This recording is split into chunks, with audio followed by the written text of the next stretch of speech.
I've got actually no idea how to start this. I've just realised there's no intro.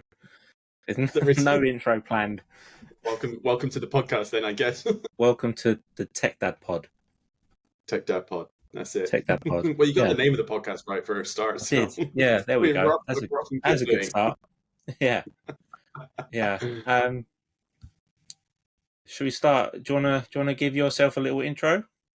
Yeah, I can give myself a little intro. My name is Jack McCurdy. I am a father of two. Who are you? I'm Andrew Cook. I'm also a father of two. A boy and a girl, 11 and 8. Oh, look at that. Well, I have two. I have two boys. I'm boy dad. 5 and 3 at the moment. At the time of I recording. expected to be boy dad. I'm not gonna lie. Were you disappointed? No, I wasn't disappointed. I just expected it because I've got my dad had my mum and dad had me and my brother. So from that, I just assumed. Yeah, Yeah. yeah. I have a sister. I'm a brother to a younger sister, and it's the two of us. So I was expecting some female genes to pop up in this whole shebang too, but that didn't happen. Full boy dad. Yeah, it has its challenges. Do you know what? One thing I want to say before we go anywhere is that for any audio only listeners they're missing out because Jack is one of the most beautiful men I've ever met. Stop it! The You eye, are such a flirt. no, the eyes are stunning. Honestly, I'm going to edit this. I'm going to proper zoom in on your eyes there because I can. Well, it's just like that full on close up. Oh, Yeah, why yeah, did I big leave you in time. charge of editing again? I think you're doing Yeah, yourself a Jack, service. in all honesty, Jack, there's very few people that kind of make me feel inadequate.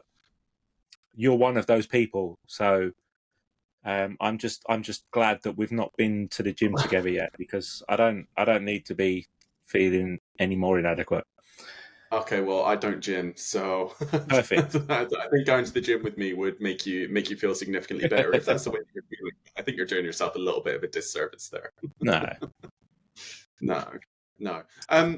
Andrew, how did we meet? Why did we do this podcast? How did we meet? We met in San Francisco. Was that the first time? It was at your party. At my So party? so You say that, yeah. you So say that we like I run parties, but I don't.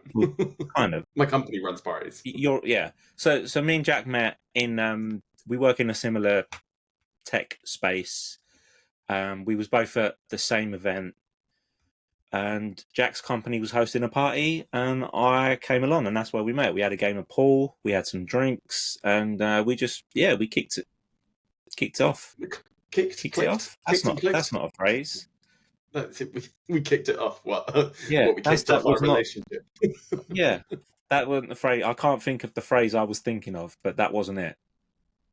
Hit it off. That That's wasn't. it. We We hit hit it it off. off. There you go. Yeah, Yeah. yeah, That wasn't a bar that really likes baseball too, so that analogy works quite well. yeah. But also that was terrible. So if that part made it into the edit, this hasn't gone well. We What's the could go. barometer for this going well? I think the fact that we're recording it in the first place is a start. Yeah, that's true. Yeah, yeah. So that's how we met, and we kind of worked together semi regularly, I guess. Fairly frequently enough. Yeah. Okay. Frequently enough, more than I'd like. Let's be honest. That's fair. That's absolutely fair. I wouldn't want to work with me. I'm a nightmare. Yeah, aren't we all? Yeah. Right. So yeah, why are we doing this? Why are we doing this? Well, you mentioned that we clicked, and I guess Yeah, one we of those did things click. one of those things that we clicked about was this parenting journey that we're both on. Yeah.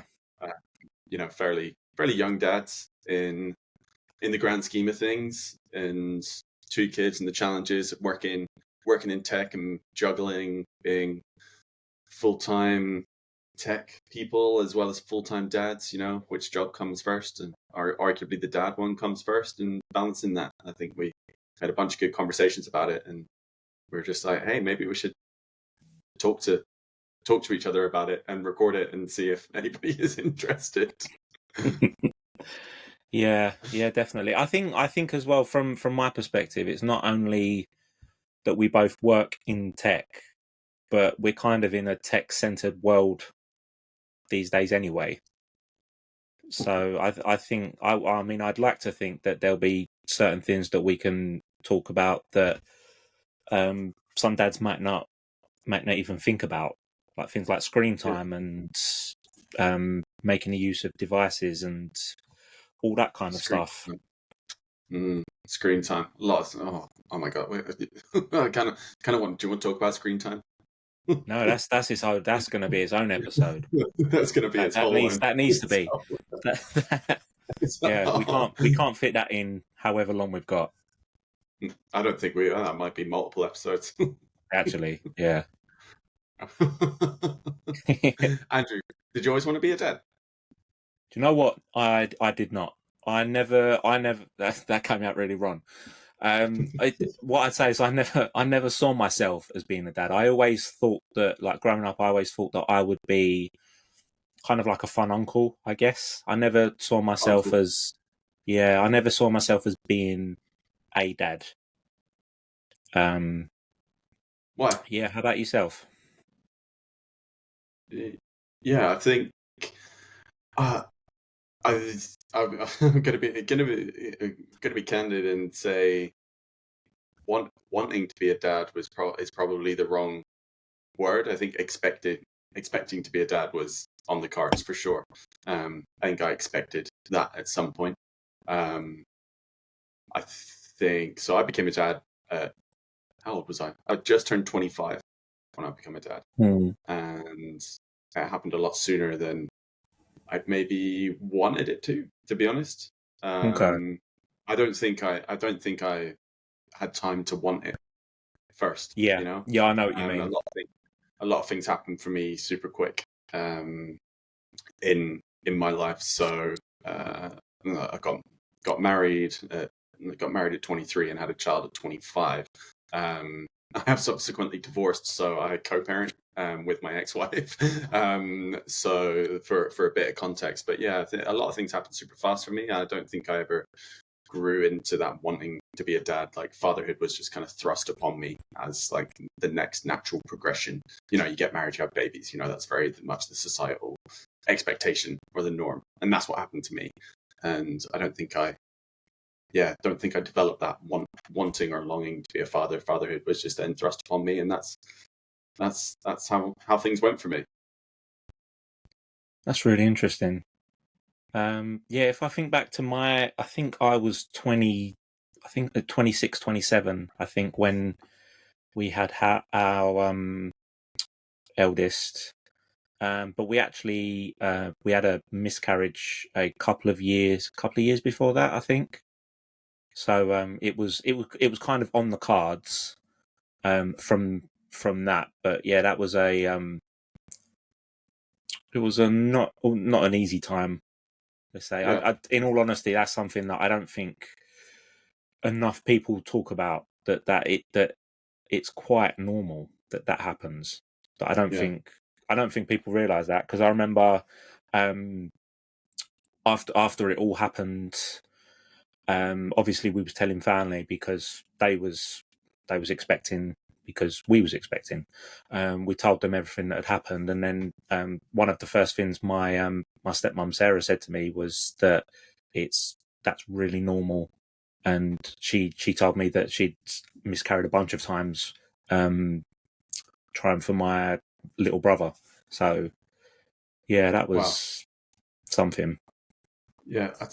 What's what what kind of keeps you like from my perspective? My conception stories for both were pretty boilerplate. Pregnancy happens and then everything goes fine. Aside from the morning sickness, but I guess what's what kept you going or wanting to keep trying after that first one? What, after the miscarriage, do you mean? The miscarriage, yeah, because like that, there must be. I don't know. I can't ask you the question. There must be some level of kind of emotional trauma and things associated with that. Yeah, there was. I think a lot of it at that point was for Carmel, my wife, because she's from a big Irish family, so was always wanted children. And after that, I just knew that, look, we need to keep going because this is what she wants. Yeah. But Yeah. the actual honestly, did you want it for yourself after that first? I never actually After that, thought about it for myself. I've never, but I suppose you don't like you don't start a family for yourself, if that makes sense. At least I don't. yeah. I never thought of it from a me point of view. It was everyone Yeah. around me. Yeah, I would agree with that. I think if I think back to my journey, it's just like there wasn't really a conversation about it. It's just like, this is kind of happening, and it's just like kind of, okay, that's the thing that happens now. That's the thing that you do. I guess that's something that I didn't really think too much about until therapy. So I went to therapy a couple of years ago, following like the divorce and the breakup of my marriage and things like that. And one of the conversations I had with my therapist was just, I always did things to please other people or to not like upset other people, and had to been on a journey myself about not doing that anymore. And like, so when you think about it, when you say you kind of did it for other people, like I completely get that. You kind of do it because the person that you're with like wants it, or the family wants it. My parents were super stoked to be grandparents, and like that was expectation for them was like that you're going to provide that for you, and like then not having kids and letting them down like would have been, for me at that time back then, was just like, okay, it's a normal progression of things, the thing you do, as well as, okay, I don't want to let these bunch of people down. So yeah, that resonates for sure. I don't know how many people listening to this will be in a similar boat. I mean, you very regularly meet mothers that are just like, yes, I always wanted to be a mom, like wanted that so badly. I think it's more common between like for women. If I think and also I think a lot of women should be mums. I've just realised I've said that in a really weird way. What I mean by that is, so if I take my little sister for example, like from very young, you could just see that she was going to be an amazing mum, and she would be that. I don't think you get that with men and boys. Like when a boy's grown up, you don't necessarily look at them and think, oh, he's going to be a really good dad. Whereas with little girls, it's different, I think. Yeah. I'd say that. I think how many conversations like are very rarely like in media especially, like it's a more frequent place that you see it. And I'm trying to think, it's just like, do I know anybody that is being told like they're going to make a really good father or what have you? And like one of my best mates, I do think like he will be an amazing dad if that is on the cards for him. I don't know if it is at this point or what have you. But if you think back to the only thing I can really think of, or that kind of conversation that I've heard, is Gavin and Stacey. Did you watch Gavin and Stacey? Yeah. Anybody that's listening to this from the US might be like, "What the hell's Gavin and Stacey?" Gavin and Stacey is a sitcom here in the UK. It was super popular when I was growing up, and Gavin, one of the main characters, his mum says to Stacey, his soon-to-be wife, or wife at that point, is just like, Gav will make a really good dad, and all that kind of stuff. And it's just like, you don't hear those conversations very often, or you don't hear people say that about men very often. And I don't know whether that's it's not that men are incapable of being like good fathers, or they wouldn't make good fathers. It's just people maybe view men differently. And I don't know if there's now I don't know if there's now a shift in, like working from home eras, or, the fathers do more around the house these days than they did. This is making fatherhood like that's a super archaic thing, but I think it would be wrong not to kind of address the preconceived societal norms that parenting is kind of founded on, like, because I think a lot of that still exists. Yeah, there's also been a massive shift, I think, because if I think back to my dad, he was always, he still is, he's always about providing. Like that's his job. His job in the house is he provides for the kids, for the family. Yeah. That's it. In terms of, like, I know so many people that have still kind of like that, and to the point where, like, I've got friends that have never changed a nappy. One has, I think he's got 4 kids now. He's never changed a nappy because that's not his job. That's just not what his role is in the house. And I mean, that works for them, so that's fine. But I was never going to be that sort of dad. Yeah. I don't think I had a choice. I don't think I had a choice. I remember, those first couple of shits that your kids do after they've been born, and they're like that black, sticky, tarry mess. Oh my god! Changing those, I think, was like a real, like, oh fuck, this thing is real now. Yeah. Like, I don't think anything prepares you for that. No. Don't think anything. Do you know what? Going back to the conception thing quickly, one thing that really, to this day, it annoys me is that it feels like for both kids it happened instantly. Yeah. So like there'll be some people that think, trying for a kid, I'll have at least 6 months of constant sex. That did not happen for me. It felt like first time, pregnant. Yeah. Oh, great. Yeah. That No, was that then. Yeah, I think I don't think it's not even what's for me. I don't. It was the same for me in that it happened like so quickly, and I think because I wasn't really willing. I think in my heart of hearts, like, I wasn't like, I'm not ready for this. I don't want this to, this will take a while. I've got a bunch of time before this thing actually happens, and I can, I've got some space to breathe or what have you, like, so yeah, got married and then started trying like 6 months after that. So we got married in July, and then started trying in kind of Christmas, New Year's time, and damn, it was like instant.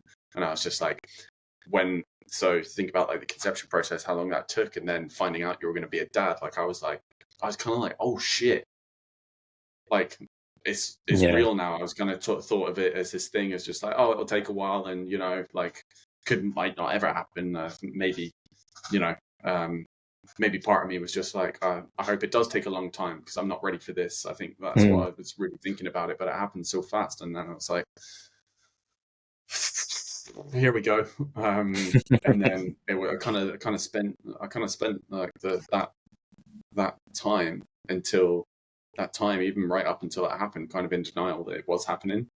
And then the next thing you know, I'm nearly fainting in the delivery room. That actually nearly happened. Like, one of the midwives had to catch me basically and put me down on a chair. Like, I didn't pass out, but yeah, next thing you know, I'm sat on that chair and I'm holding Teddy, my eldest son, and there you go. Life's never the same after that. Yeah. How was the whole Labor Day for you? Oh, so we had an awful experience. So we woke up and was getting ready. This is back I was in my previous job when I had my first kid. I was a recruiter, and I was woke up at 7 or whatever to get ready to go for work, and Izzy, my ex-wife, she was just like, I think I might be having contractions. I'm not sure. And so I was just like, okay, well, like, I'll get ready for work, and like, if it's still happening, or if it gets any stronger, then I'll call in and call off the dogs. I'm not coming in today, kind of thing. So I got ready for work, and then went went to her and said, "How are you feeling now?" She's like, "No, this is definitely happening." So I was like, "Okay, cool." So she wanted to have a home birth. So that's how we started. So we like called midwives, and yeah, they were just like, "Yeah, you're definitely in labor and what have you." And then we wanted to have a home birth, and like this thing was like going so slowly. Like no, obviously you got no meds or whatever at home. The midwives bring oxygen canisters and what have you, and Izzy had drained. So this was like 8 o'clock in the morning. This started. Got to 7 p.m. like 12 hours later, she drained. Pain got worse and started to drained all the oxygen tanks, and then midwife checked and she was still, after 12 hours, like I think it was only like 3 centimeters dilated or whatever. So I'd been in that like enough. So basically nothing had happened in 12 hours. And the pain was getting unbearable. So she ended up getting blue lighted to Addenbrooke's, which is the hospital. Yeah, so she was blue lighted in an ambulance to hospital, and which is like half hour from my house. So she got there, and then she ended up having because she'd been brought in from a home birth, like we couldn't go into like the delivery suites. So Addenbrooke's has a really nice hospital, like for delivering babies and what have you, like, you know, birthing pools in like all the suites and what have you. And yeah, so she went straight up to like the delivery ward rather than the birthing center, and then had an epidural. And then what they don't tell you about epidurals is that it slows everything down. It slows the whole process down. So she went in at like 7, 8 p.m. She was there, and nothing, everything happened really slowly. So all the momentum that gets built up, like epidurals will kill it. And then yeah, it was maybe 5:30 in the morning by the time that Teddy was born. And at that point, I'd been up for nearly 24 hours, and it was bad. They had to pull them out with forceps. There was like, I don't want to get too visual and too graphic, but by the end of it, there was blood on the ceiling. That's how bad it was. Oh wow.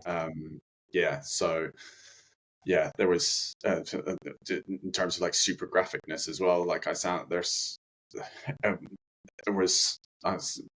even reliving and talking about it, it's a bit traumatic.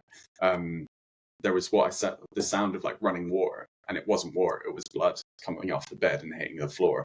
Like it was, I think the trauma of like seeing all that, and like no wonder I nearly fainted. Right? I've been I was going to say, hours and then all that's happening.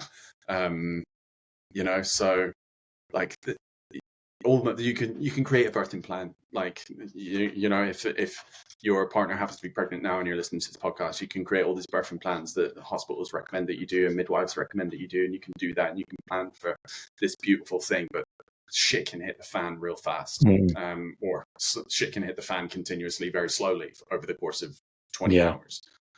So yeah, the first one fine, but we did have the second one at home. He came out.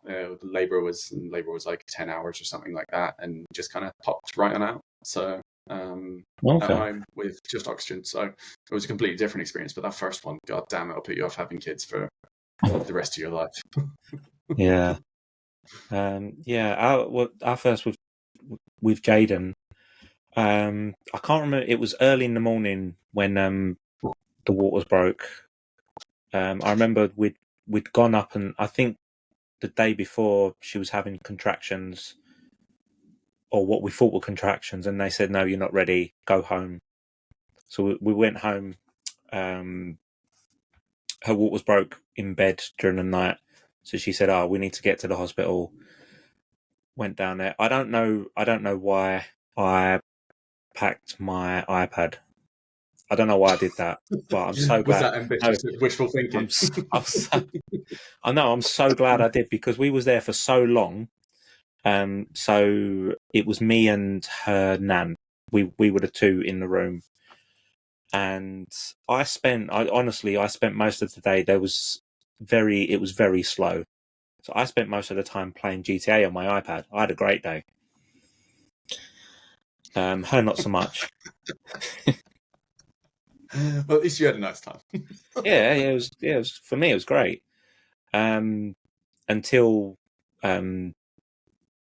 everything started to happen. And when I look back, I don't actually remember a whole lot about Jaden's. Like, I remember Amelia's a lot more vividly. But I think part of that was because her nan was there with us. It was almost like I knew she'd take the reins almost. So like I was there holding Carmel's hand, and that was kind of it. It took a long time. I remember Jaden actually fell asleep at one point in there. That's why it was taking so long, because the boy was so lazy. Even at birth, he fell asleep. It was like, you're a ridiculous child already. But yeah, so because of that, she was being given ice cubes to eat. I don't know how that would wake him up, but yeah. And there was a point where her nan said to her, point blank, you need to push, because you don't want this being pulled out of you with the forceps. Yeah. And then it just happened.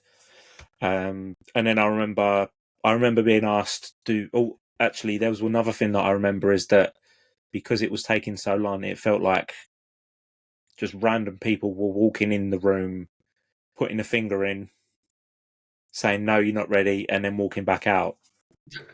It felt like doctors were doing things that it took me a fair while to be doing.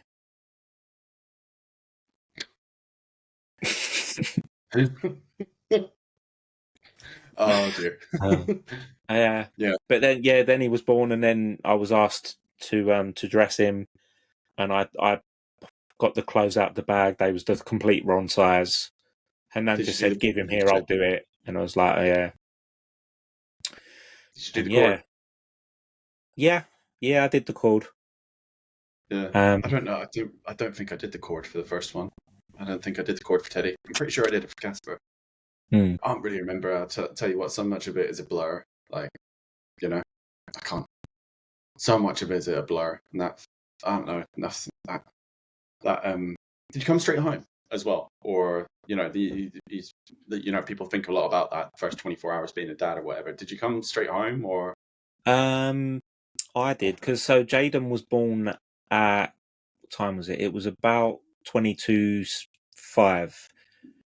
And I remember that because both families are massive West Ham fans, and a lot of her family used to work in a pub, like a West Ham pub, and her mum pretty much ran it, actually.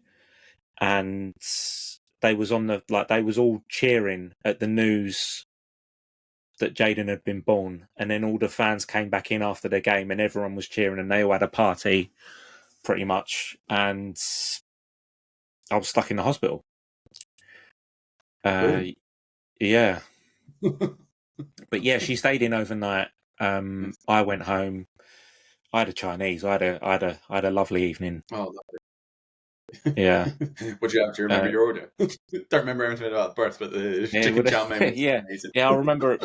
I remember it vividly. I had sweet and sour chicken, I can't remember what rice. It probably would have been a boiled rice. There would have been a chow mein in there as well. I remember I got a big order because I knew that I could then have the rest of it for breakfast. Oh yeah, it was one of those orders. It was, I planned that better than the birth. You already knew. Yeah, already knew. Plan, Chinese order. Yeah, sitting there playing GTA on my iPad, thinking I'm going to get Chinese later, regardless what happens. I'm having Chinese. You had the order ready to go, just like to your local restaurant. Just like, pretty much. Oh, boys, it's happened. Like, yeah, I'm on my way. Yeah, here's a fortune cookie to tell you what you're in for the rest of your life. Yeah. Yeah. Yeah. I think after that first one, my parents saw me, and like I was white. I was sheet white. I think after the first one, I don't really remember too much. I remember driving from the hospital and staying at my mother-in-law's house. Slept for 4 hours, went straight back to hospital, and she was in hospital for 2 days, with the baby after that, and then we left the house in such a rush when she was rushed to hospital. We had like one of those like birthing pools that you can buy and like inflate in your own house and like fill it yourself and all that kind of stuff. And like there was just all of that just got left at the house before we left the hospital, and my mum took me home to help me to clean up because I went to stay with my parents the second night while she was still in hospital, and like that was all still at the house. And then the next morning my mum went with me to clear up the house, and because I said to my mum, I was just like, I can't go back to the house with the state that it's in on my own. I don't know what I'll do. Just kind of like frozen, like deer in the headlights, complete deer in the headlights. I don't think people realise how scary it can be. Yeah, I mean, it's like I know there's like shows online, like what's that show? What's that show on Channel 4? There's the one there's one of those shows that's dedicated to like baby deliveries, and a lot of people think it's magic. Oh, I know what you mean. I can't remember what it's called though. I can't remember the name of that show. But yeah, there's that show, and a lot of that show is it's all beautiful and like it's amazing, and like the experience. And I think for the most part, it does do a good job of shining light on some of the trauma that can happen in these situations. But even in just like what you would perceive to be a routine, because it's on TV, you don't really recognize or appreciate that it can happen to you, or you might have an experience like that. And every birthing story is different. Every experience is different, I think, from the dads that I've spoken to. And what I would say is like the dads, I think you are one of only two people that I've had this conversation with where we talked about the actual birthing story and what it was like for us. A lot of what you hear is like, yeah, it's not really about me, it was about the mum and her experience or what have you. And it's just like, stop brushing that under the rug, because you went through the same thing just with a different lens. And that's kind of good. It's okay to talk about your experience. Yeah, you didn't give birth to the child, and there's also that stigma. It's just like, it was all right for you, you didn't have to do anything. Well, actually we actually had to do quite a lot in terms of mental preparation for the thing, supporting your partner in that childbirth, and also like not losing your own shit and letting your fear, especially if things are going wrong, letting your own fear like seep into that environment too. Like, and that takes a lot of mental strain. I think so. I mean, I joked about. It wasn't a joke. I was playing GTA on my iPad, but I was also. I think one of my biggest strengths is that I can be perceived to be calm, even if I'm not necessarily in that headspace. Yeah. So during that whole paddling like shit underneath. Yeah. So during that whole process, I would have Carmen would have just looked at me and thought, "Oh, he's got it together. Everything's going to be fine because he's straight faced. He's making jokes and all that kind of stuff." But yeah, deep down, I was terrified. Yeah, I think all dads are during the labour process, because it's so unknown. Yeah, absolutely. Do you want any more? No. No, but I also I can't have any more anyway. So because we had a boy and a girl, we both agreed that was it. We're done. We're happy. So I had a vasectomy. Did you? So I literally can't have any more, and that was an ordeal. That was a horrible. Actually, horrible's the wrong word, but it's not. For one, it should not be called the Snip anymore, because it's not a snip. It involves fire. Yeah.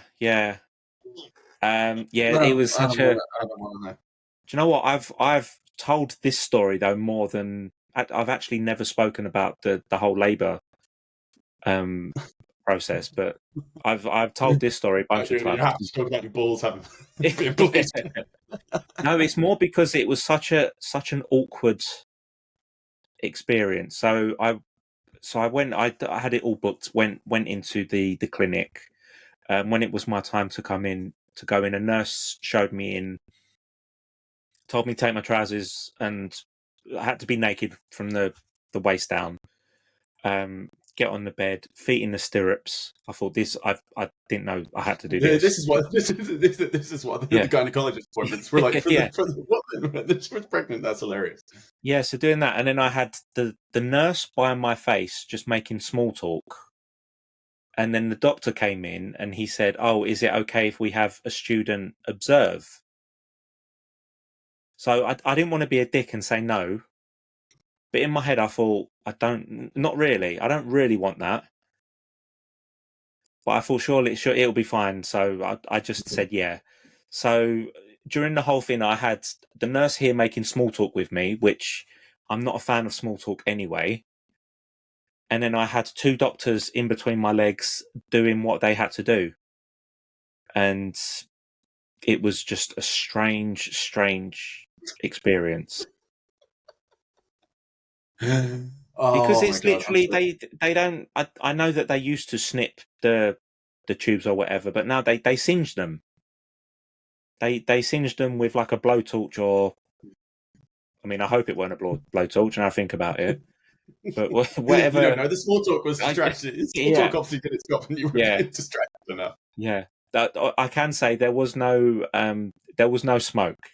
I can say that much. But there was the smell Smell of of burnt that. hair. Yeah, there was that smell, and it was horrible. Yeah, I mean the highlight was afterwards, where you when you give blood and afterwards you get like a biscuit. Yeah, cookie. Well Yeah, done. they gave me a biscuit afterwards. That was the highlight. And What biscuit was it? I think it was a custard cream or a I digestive. It do was like one of custard them. cream. Yeah, it was a nice biscuit. I remember that. And yeah, on the way, because I got an Uber home as well, and I swear the guy took he went down one road that was just speed humps the whole way. Oh, And I just thought, dude, I don't need this right now. Like, you can go the long way, it's fine. I don't need this shortcut. I'll pay the extra. Yeah, it was fine. Yeah, just don't go that way. I'll tell you Yeah. what, I'm very glad. So that was absolutely my intention. My intention was like, right, after the second one, straight in there. Like I'm you know what? Or I wasn't even in hospital, but I was like, let's book a taxi. We're going straight there and doing it. Once we're done, he's healthy. No, he's all right, kind of thing. I'm up at the hospital having it done. Obviously things happened, and break down a relationship and all that kind of stuff. Like I'll be honest, like things weren't great anyway, and we had Casper. So, but my my thing was, I was just like, right, the first thing I'm doing is before I go out again or date again would be like, yeah, get me done. Like this is not happening ever again. Like I've got to. I love them, like beautiful kids. Like, but I'm done. Like totally finished.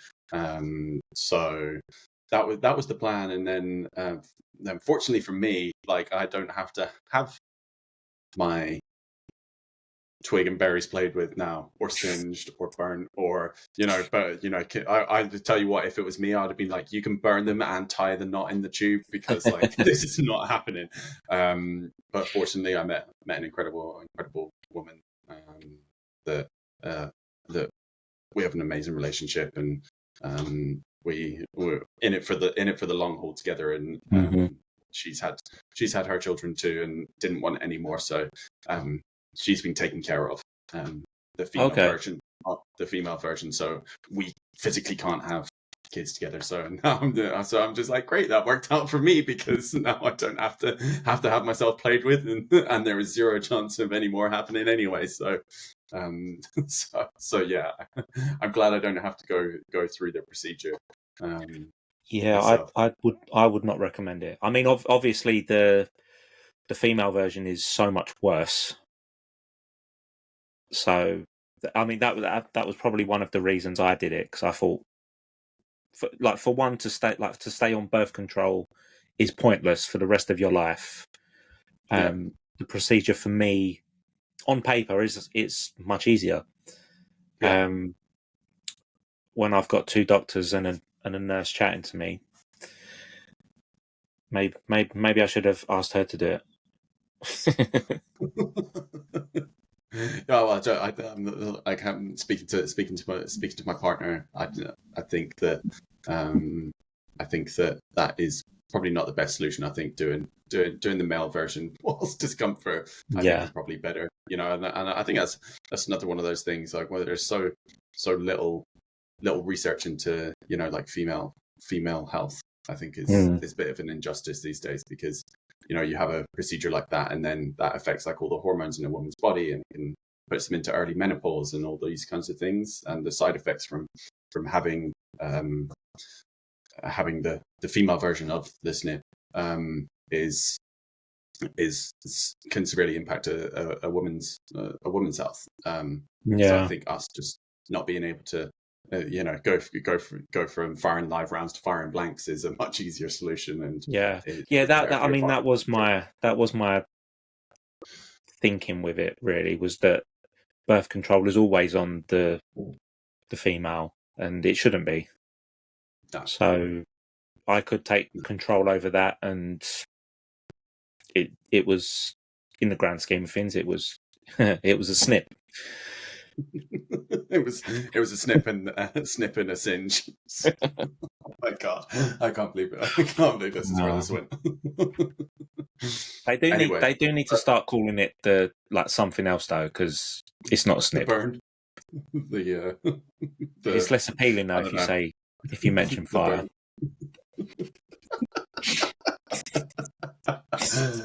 You're gonna do what to where? Yeah, actually, Amazing. one thing that I found very interesting from that as well is that obviously you need to speak to your doctor and everything to have it arranged. A lot of people try to talk you out of it, like doctors, Really? nurses. Yeah, there's a lot of people saying, "Are you sure? What if this? What if that?" And yeah, I don't think that's right, because I wouldn't be calling you like that. That's not an easy phone call to make in the first place, saying I want Yeah. to have this done. So to then start questioning it, and yeah, it just felt a bit off for me that Yeah. they're trying to talk you out of it like that. Yeah. Well, I guess we can. I think that could be an episode in and of itself. Maybe Yeah, we'll talk about and that I don't another. know if that was just my experience and that No, other people. I think that resonates. I think that resonates. I think I know only one other person that's had it done. Actually, I know two. My dad's had it done, and an old and a friend of mine that I used to know had it done, and he said the same thing. It's just like you get a lot of people saying, "Are you sure? Mm, What about this? What about that?" And I think yeah, he was just like, "No, will you just fucking do it?" Like, yeah. I like think I actually don't. my age came into it as well, because I think I was fairly young to have it. I think I was 32 maybe when I had it done. Yeah, yeah, Around, because we had Amelia when I was 30, 31. So yeah, it would have been like 32, 33. So I'd imagine that's quite young to have something like that done. So that probably came into it a little bit. yeah, yeah. He was 28, 29 when he had his done, and Oh, he was just okay. like, "No, will you just do it? Will you just Yeah. do it, please?" So, but yeah, I can see. I think it's like for me, absolutely would do it tomorrow if I had to, but Mm. like, fortunately, I don't have to, and so You don't have yeah, to. You don't have to play with fire. It's fine. don't have to play with fire. Shall we do the last section? We got a last section for Yeah. everybody that we'll do in every single episode. Yeah, so we're taking a question from Reddit. So there's a bunch of Reddit threads out there that Andrew and I were looking at. Reddit /AskDad or /Dad Advice and all those kind of things. And we got a question here on Reddit, so we'll take a stab at answering some of these questions that we find on those threads at the end of every episode. And this one that we pulled. What's the best piece of advice or best tips that you think a new father should know? Shall I go first? I'll go first. Yeah, you go first. Yeah, one thing I really liked about this question is it was actually pinned to the channel. Is it called a channel on Reddit? I don't use it that much. Subreddit. Okay. Subreddit channel, whatever. The Yeah, thing. whatever, It was the top of that page. It was pinned. It was pinned to whatever. I think it's such a good question.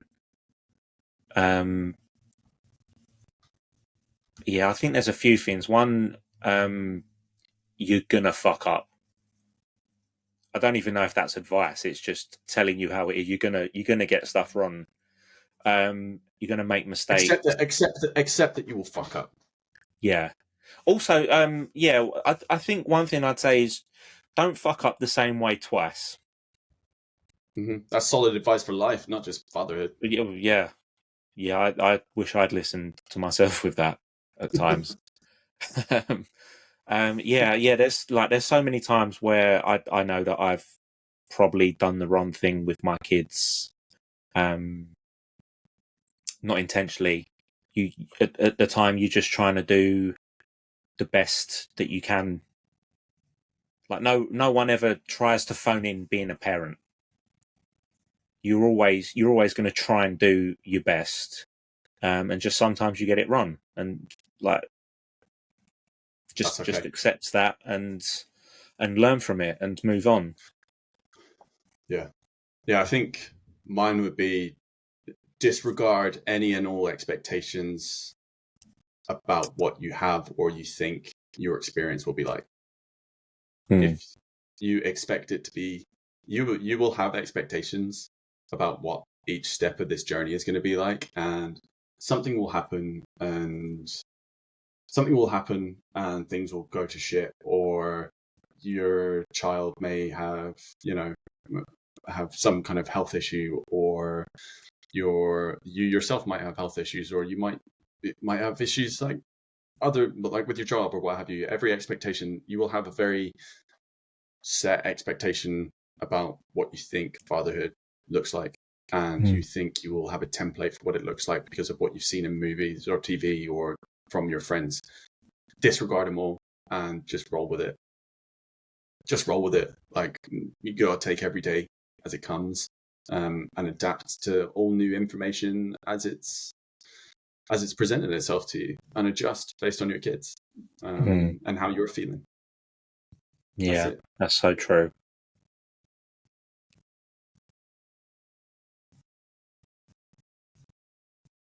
Don't know if there's anything else I want to add. Any other tips or anything? I think that's it. I think that's the best advice, best tip. Yeah. Sleep while you can. If you're one of those people, sleep's going to be its own episode, because that I have got stories. Okay, sleep when you can. Let your house get messy. If you're one of these super anal people that likes your house to be clean all the time, like, fucking get rid of that notion straight away. Yeah, that's good.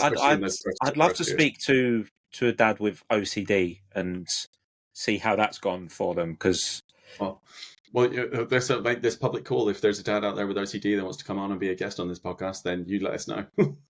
Reach out to either of us. Yeah, reach out, because I'd love that conversation, just to see how that journey goes. Yeah. All right. Cool. Well, speaking of being a dad, I've got to go and be a dad now, Andrew. My youngest is at home with me today. The childminder has bailed on him. Oh my god, that could be a whole episode in itself as well. When childcare isn't around, childminding go wrong. Oh my god, there's so much to talk about. I don't know what we're going to talk about in the next episode. We could talk about a whole host of shit. So yeah, that's the beauty of it. There will never not be something to talk about with this. Yeah. Like we'll end up with it. We'll keep talking. Yeah, there'll be an episode just on kids being dicks. Because they are the never-ending journey. Cool. Yeah. Oh dear. Do you want to wrap us? Yeah. I don't even know how to wrap us. Do you want to wrap? Well, if you go. if you've listened to the podcast, even if it's 2 minutes or if it's 3 minutes, or you've just listened to the end of this, thank you for tuning in. I hope it's more Andrew than and I. 2 or 3 minutes, though. So yeah, I would hope so. Hopefully you've listened to the whole thing. If you've listened to the whole thing, even if you've enjoyed it, like even if you've not enjoyed it, please click the like button anyway. Yeah. And if there's topics you want to talk about, then drop them in comments or wherever, and hopefully we can bring some pretty candid experiences to everybody and continue to bring candid experiences to everybody. And you know what? Even if just one person is listening and it's helped one person, then that's good for me. How about you? Yeah, I want to be. I would just like to make some people laugh with the stories, because there's so many stories. I mean, I'll be amazed if me talking about having my balls singed would not make someone laugh, because Well, I laughed. I'm yeah, still exactly. laughing. Oh, saying that, yeah, yeah. Mission accomplished. I've made my one person laugh. Problem is, it was you. Oh dear. Oh dear. Here we go. Well, enjoy the ride, Yeah. everybody. Hope you stick with us, and it's been fun. It's been emotional. It's been enjoyable. Actually, there's one thing that I wanna mention before we go, is that the format of this compared to like on video wise, the format for this is quite different compared to a lot of the other podcasts out there at the moment, that have got like massive production teams and all stuff like that.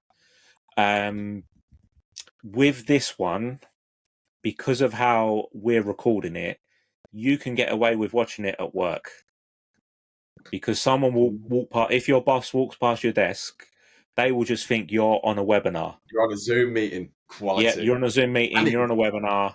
Whereas if you're watching Diary of a CEO or I don't know why I couldn't think of any other podcast then. Shits and Gigs. Any other podcast, your boss will say, "Come on, that's a podcast." Whereas Jack and Andrew, it's not a podcast. Shooting the shit. Yeah. It's not a podcast. It's just two guys talking waffle. Hopefully, hopefully Andrew's making you laugh, isn't giving you away. Hopefully, people just think it's a really funny meeting. Look at these two clowns. Oh dear. All right. Well, don't get yourself in trouble. Yeah, let's leave it there. Thank you, everybody. Yeah. You go be a dad, and I'm gonna. I will. I might have a beer. I don't know. Sounds about that time. Oh, there's another episode. Drink consumption as a father. Just drinking. Just an episode of drinking. All right. Love you, Andrew. Love you too, buddy.